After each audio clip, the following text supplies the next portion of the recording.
আসসালামু আলাইকুম। আপনারা সবাই জানেন নোয়াখালীতে বন্যা পরিস্থিতি কতটা ভয়াবহ ছিল।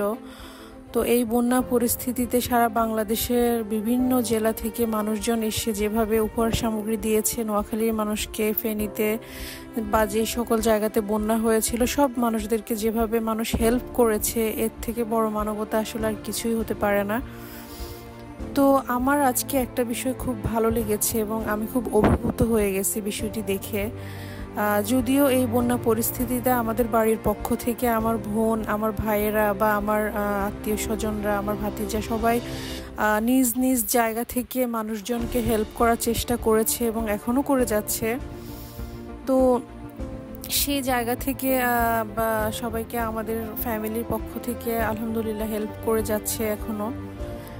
তো আজকে একটা বিষয় আমার যেটা ভালো লেগেছে একটু শেয়ার করতে ইচ্ছে হলো। আমাদের বাসার পেছনে যে বিল আছে এখান দিয়ে প্রতিদিন একটা না অনেকগুলো টিমই দিনে 4-5টা টিম যায় বিভিন্ন উপহার সামগ্রী নিয়ে মানুষজনের মাঝে। তো আজকে একটা টিম বলতেছিল যে আমরা এই বাড়িতে ত্রাণ সামগ্রী দিব, এই বাড়িতেও দিতে হবে, নৌকাটা এইদিকে ঘোরান।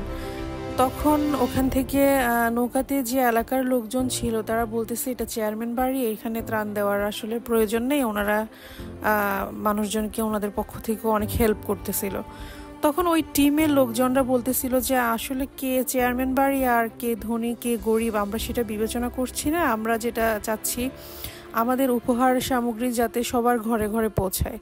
তো ওরা ওই জায়গা থেকে আমাদের বাড়িতে 3 ফ্যামিলি আমরা সবার বাসায় একটা একটা করে উপহার দিয়ে গেল। তো এই জিনিসটি দেখে আসলে আমি খুব বেশি কি বলবো হয়ে গেছি, অভিভূত হয়ে গেছি যে আমি ভাবতেছি মানুষের ভিতরে মানবিকতা বোধ থাকলে যেটা হয় আর কি, মানুষ আসলে মনুষ্যত্বের অধিকারী হলেই এই সমস্ত চিন্তাভাবনা আসে যে কার আছে কার নেই সেটা দেখার বিষয় নেই। সবাই যেহেতু ক্ষতিগ্রস্ত আমরা সবাইকে নিজের জায়গা থেকে হেল্প করি, চেষ্টা করি।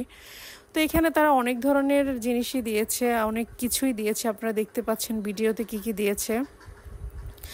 তো আসলে ওনাদেরকে অনেক ধন্যবাদ জানাইতে চাই। এই জন্য আমি চিনিও না ওনারা কে, তারপরে আমি ওনাদেরকে ধন্যবাদ